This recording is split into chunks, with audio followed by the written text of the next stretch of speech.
Hello everyone, welcome to my YouTube channel. आज मैं आपको एनसीईआरटी मैथ्स क्लास 6 एक्सरसाइज 3.7 से इसका क्वेश्चन नंबर 3 कराऊंगी। देखिए क्वेश्चन 3 है, the length breadth and the height of a room are. ठीक है, आपको यहाँ पर लेंथ ब्रेथ एंड हाइट दी हुई है रूम की इतनी। ठीक है, जो भी ये लिखा है। Find the longest tape which can measure the 3 dimensions of the room exactly ठीक है, यहाँ पर आपको फाइंड द लॉन्गेस्ट टेप, आपको लॉन्गेस्ट बताना है। देखिए जैसे हमने प्रीवियस वीडियो में किया क्वेश्चन नंबर 1 और 2। ठीक है, अगर आपको यहाँ पर फर्स्ट वाले क्वेश्चन में आपको मैक्सिमम वैल्यू ऑफ वेट पूछा था, तो मैक्सिमम के अंदर हमने एचसीएफ फाइंड किया था। ठीक है, और सेकंड वाले क्वेश्चन में हमसे पूछा मिनिमम डिस्टेंस, तो मिनिमम डिस्टेंस के लिए हमने फाइंड किया एलसीएम। ओके, तो यहाँ पर आपसे लॉन्गेस्ट टेप रिक्वायर्ड पूछा है। ठीक है, तो लॉन्गेस्ट के लिए फिर आप यूज करेंगे बच्चों, यहाँ पर हम निकालेंगे एचसीएफ। ठीक है, और अगर स्मॉलेस्ट होगा तब हम निकालेंगे फिर एलसीएम। ओके, तो अब हम यहाँ पर एचसीएफ फाइंड कर लेते हैं। सबसे पहले तो इन तीनों नंबर्स को हम अलग अलग लिख लेंगे। ठीक है, सबसे पहले हम लाइन लिख लेते हैं इनकी कि यहाँ पर length breadth and height of a room. ठीक है, तो हम यही लिख लेते हैं जो हमें फर्स्ट लाइन में दिया है, दी लेंथ ब्रेथ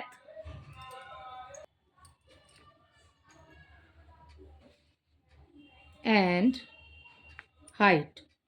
ठीक है, तो हमने यहाँ पर लेंथ ब्रेथ एंड हाइट लिख ली है, जो भी हमें दी है हम वो लिख लेते हैं। ठीक है, तो यहाँ लिख लेते हैं 825 centimetre comma 675 centimetre comma 450 centimetre. ठीक है, मैंने सबकी एक साथ ही लिख ली है बच्चों। ओके, अब हमें इसके लिए लॉन्गेस्ट स्टेप पूछा है, हम निकालेंगे इसमें एचसीएफ। ठीक है, अगर आपको बिल्कुल सिंपल है, अगर आपसे हाईएस्ट पूछा है, लॉन्गेस्ट पूछा है, मैक्सिमम पूछा है, तो उनके लिए आपने एचसीएफ निकालना है। अगर आपसे लोएस्ट, मिनिमम, ठीक है, तो ये सब कुछ पूछा है तो आपने एलसीएम फाइंड करना है। ओके, अब एचसीएफ निकालते हैं हम बिल्कुल अलग अलग लिखकर सारे नंबर्स को। ठीक है, तो इनको 3 कॉलम्स में हम लिख लेते हैं। ठीक है, तो ये हमने लिख लिया। अब देखिए पीछे 5 है, तो हम इसको सबसे पहले ही 5 से सॉल्व कर देंगे। ठीक है, 5 1 जा 5, 3 बच गया। ठीक है, 5 6 जा 30 एंड 2 5 5 जा 25। ओके, अब इसको सॉल्व करेंगे हम, फिर से 5 से सॉल्व कर देते हैं। 5 3 जा 15 एंड 5 3 जा 15, अब 33 आ गया। अब इसको 3 से सॉल्व कर लेंगे। 3 1 जा 3, 3 1 जा 3, अब ये 11 से सॉल्व हो जाएगा। ठीक है, 11 1 जा 11। ओके, तो ये हो गए सारे इसके फैक्टर्स। अब इसको भी हम 5 से ही सॉल्व कर लेते हैं सबसे पहले, क्योंकि पीछे हमें वंस प्लेस पर 5 दिया हुआ है। 5 1 जा 5, 5 5 जा 25। ठीक है, एंड 5 3 जा 15 एंड 3 1 जा 3। ओके, अब नेक्स्ट ये देखिए पीछे आपको 0 दिया है, तो इसको आप 2 से भी सॉल्व कर सकते हैं और 5 से भी कर सकते हैं। ठीक है, तो हम 5 से सॉल्व कर लेते हैं इसको। और अगर हम इन नंबर्स को प्लस करेंगे ना बच्चों, तो हमारा आंसर आ रहा है 9। 4 और 5 को प्लस करेंगे तो 9 आ रहा है। 9 हमें 3 के टेबल में मिल जाएगा। ठीक है, तो ये 3 से भी सॉल्व हो सकता है। ठीक है, तो आप इसको 3 तरीके से सॉल्व कर सकते हैं। आप आगे 2 भी लिख सकते हैं, आप 5 भी लिख सकते हैं और आप 3 भी लिख सकते हैं। तो मैं सबसे पहले इसको स्टार्ट कर रही हूँ 5 से, क्योंकि 5 भी एक प्राइम नंबर ही है। ठीक है, तो मैंने इसको 5 से सॉल्व किया है। ठीक है, 5 9 जा 45। ओके, 0 का 0। उसके बाद में फिर से इसको सॉल्व कर लेंगे अब हम। 3 से कर लीजिए, क्योंकि 9 आपको इजीली नजर आ रहा होगा। 3 से कर लो। ठीक है, 3 3 जा 9, 0 आ गया एंड 3 10 जा 30, और फिर उसके बाद में ये 2 से सॉल्व हो जाएगा। 2 5 जा 10। ठीक है, और फिर उसके बाद में ये 5 से सॉल्व होगा। 5 1 जा 5। तो ये हो गए इसके फैक्टर्स। अब आप ऐसे मत सोचना कि मैम ऊपर तो 5 आ गया, नीचे फिर आप 3 लिख रहे हैं, फिर 2 लिख रहे हैं। तो सबसे पहले 2 से सॉल्व कर देते। मैंने आपको बताया था ऊपर आपका सॉल्व हो जाएगा ये वाला नंबर 2 से, हो सकता है ना। ठीक है, अब ये 2 चाहे नीचे आए चाहे ऊपर, बात तो यही है कि फैक्टर्स में आ रहा है। ठीक है, अब यहाँ पर सारे फैक्टर्स अलग अलग लिख लेंगे। 825। ठीक है, उसके बाद में नेक्स्ट लाइन में 75 एंड 450। भाई हमने ऐसे ही निकाला है ना एचसीएफ, जो अपने पिछले वीडियोस करे हैं। ठीक है, अब देखिए इसमें फैक्टर्स लिख लीजिए। 825 का हो गया 5 इंटू 5 इंटू 3 इंटू 11। ओके, इसका हो जाएगा 5 इंटू 5 इंटू 3। ठीक है, और इसका हो जाएगा 5 इंटू 3 इंटू 3 इंटू 2 इंटू 5। ठीक है, अब ये हमने लिख लिया। अब आप कॉमन देख लीजिए इसमें क्या है। कॉमन भाई हमें ये मिल गया, एक तो 5 मिल गया हमें कॉमन। अब ये 5 और ये 5, ये वाला 5 भी हमें कॉमन मिल गया, जो कि हमें दो तीनों में मिल रहा है। ठीक है, और हमें क्या मिल रहा है तीनों में? ये वाला 3 मिल रहा है, और उसके साथ में हमें ये वाला 3 भी मिल रहा है कॉमन। ठीक है, तो हमें 5, 5 और 3 ये मिल रहा है हमें कॉमन। तो HCF जो हो जाएगा यहाँ पर, HCF लिखेंगे आप यहाँ पर, HCF इक्वल, आप HCF ऑफ लिख करके ये नंबर्स लिख के भी लिख सकते हैं इस लाइन को। ठीक है, मैंने बिल्कुल इजी लिखा है HCF लिख करके 5 इंटू 5 इंटू 3। ठीक है, अब ये छोटा नंबर है, आप इसे आगे भी लिख सकते हैं। ठीक है, बात तो वही है, इसको आगे लिखो चाहे पीछे लिखो, बात वही है। ठीक है, 5 5 ज़ा 25। ठीक है, एंड 25 3 ज़ा 75। ठीक है, तो ये आपके पास आ गया इसका आंसर 75। तो आपसे इस क्वेश्चन ने पूछा है लॉन्गेस्ट टेप। ठीक है, लॉन्गेस्ट टेप, तो आप लिखेंगे so the required longest tape is equal to 75 centimetre. ठीक है, तो ये हो गया आपके क्वेश्चन नंबर 3 का आंसर। आई होप ये आपको बहुत अच्छे से समझ आया होगा। इसी वीडियो में इसका क्वेश्चन नंबर 4 भी कर लेते हैं। देखिए क्वेश्चन नंबर 4 है, determine the smallest 3 digit number. आपको 3 डिजिट का ऐसा नंबर बताना है which is exactly divisible by 6, 8 and 12। ठीक है, जो 6, 8 और 12 से डिविजिबल हो रहा हो। ठीक है, 6, 8 और 12 से डिविजिबल वो हो रहा हो, ऐसा 3 डिजिट का नंबर आपको बताना है। तो सबसे पहले आपको स्मॉलेस्ट नंबर बच्चों लिखना पड़ेगा। तो यहाँ पर हम 3 डिजिट का स्मॉलेस्ट नंबर लिख लेते हैं। The smallest number of 3 digits equal. ठीक है, 3 डिजिट का नंबर हम कैसे बना सकते हैं? सबसे पहले 1 लिखिए, और फिर आपको जितने भी डिजिट बोले हैं ना, उसमें से एक तो हमने लिख लिया, उसके बाद आप 0 लगा दीजिए। तो ये हो गया 1 2 3, हो गया 3 नंबर हो गए ना, 3। ठीक है, 3 डिजिट्स हो गए ये। तो आपने पीछे 0 ही लगाते जाना है। आपको 5 बोले 9 बोले तो आपने पहले 1 लिखना है, उसके बाद 8 0 लगा दो।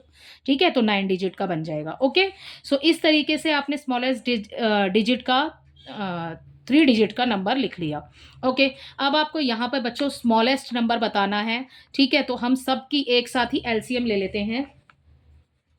एलसीएम इस लाइन को हम लास्ट में लिख लेंगे। ठीक है, हम सब जो भी नंबर आपको दिए हुए हैं हम एलसीएम ले लेते हैं इसकी।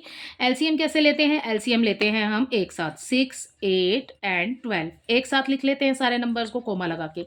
ठीक है, अब देखिए 2 के टेबल में तीनों ही नंबर आ रहे हैं, तो 2 से ही सॉल्व कर लेते हैं। सबसे पहले 2 3 ज़ा 6, 2 4 ज़ा 8 एंड 2 6 ज़ा 12। फिर से 4 और 6 2 के टेबल में आ रहा है, अभी 3 को छोड़ देंगे, एज इट इज़ लिख लेंगे नीचे। ठीक है, 2 2 ज़ा 4, 2 3 ज़ा 6। अभी हमारे पास फिर से 2 आ रहा है यहाँ पर, तो पहले 2 से ही सॉल्व कर लेते हैं इसको। 3 सेम लिखेंगे, 2 1 ज़ा 2 एंड 3 लिखेंगे फिर। ठीक है, उसके बाद में अब ये 3 से सॉल्व हो जाएगा। 3 1 ज़ा 3, 3 1 ज़ा 3 एंड 3 1 ज़ा 3। एलसीएम में हमें क्या करना होता है, जो भी फैक्टर्स हमें दिए हैं ना, सबकी मल्टीप्लाई करनी होती है। ठीक है, तो हम यहाँ पर लिखेंगे LCM equal 2 into 2 into 2 into 3। 2 2 ज़ा 4, 4 2 ज़ा 8, 8 3 ज़ा 24। तो यहाँ पर जो हमारे पास आंसर आ जाएगा वो मिल जाएगा हमें 24 एलसीएम निकालने के बाद। ठीक है, तो एलसीएम लिख लिया हमने। सो अब हमारे पास 24 आ गया। अब 24 का बच्चों जो भी मल्टीपल होगा ना, या फिर हम 24 का मल्टीपल ना समझो, आप लिखो कि टेबल जब हम लिखेंगे ना 24 का, 24 में बच्चों जितने भी नंबर्स यहाँ पर आएंगे ना हमारे पास, वो सारे ही नंबर डिविजिबल हो जाएंगे या डिवाइड हो जाएंगे इससे। ठीक है, इन नंबर्स, इन तीनों से डिविजिबल होंगे 24 का मल्टीपल। ठीक है, 24 का आप टेबल लिखेंगे। ठीक है, और उसको जितने भी बार नंबर्स जितने भी होंगे ना जो 24 के टेबल में आते हैं, वो सारे नंबर डिविजिबल होंगे इससे। ठीक है, तो आप यहां पर अपनी नेक्स्ट लाइन लिखेंगे, so all the multiples of 24 in 3 digits, 3 digits का ही पूछा है ना हमसे इस क्वेश्चन के अंदर, विल बी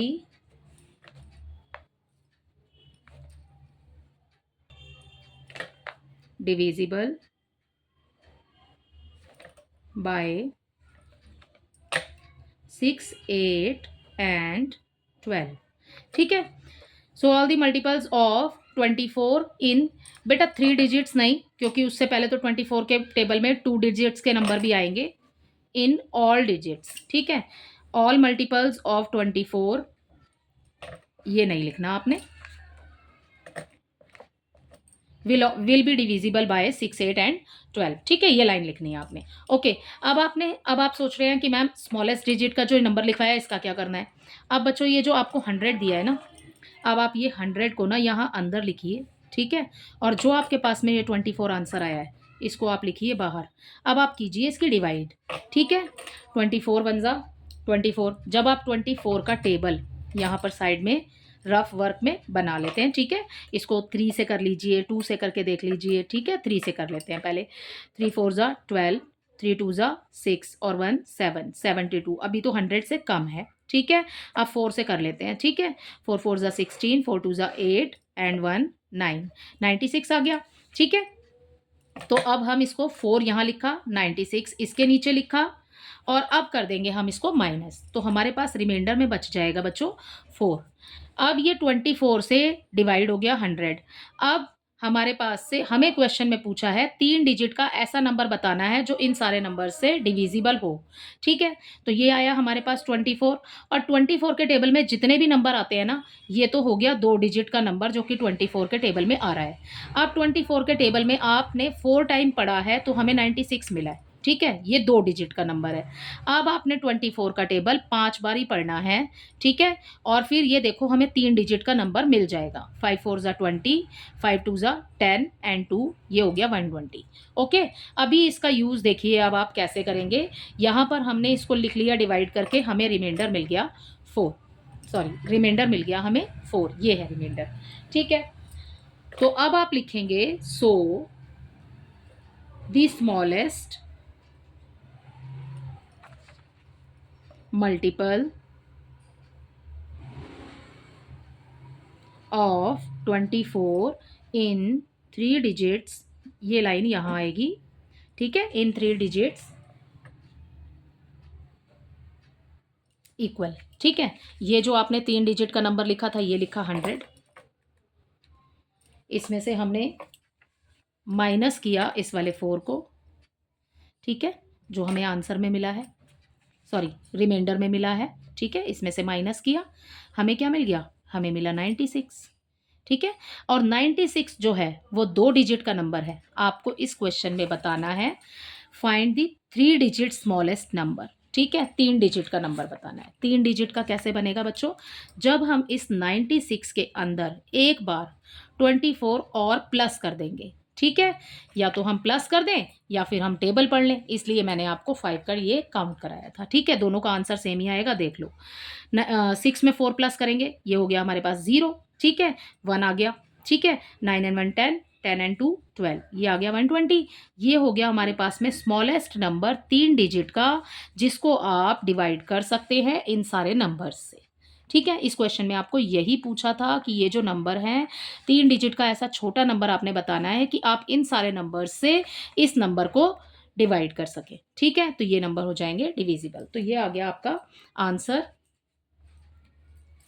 120, ठीक है। तो अब आप लास्ट लाइन लिखेंगे so the required number equal 120।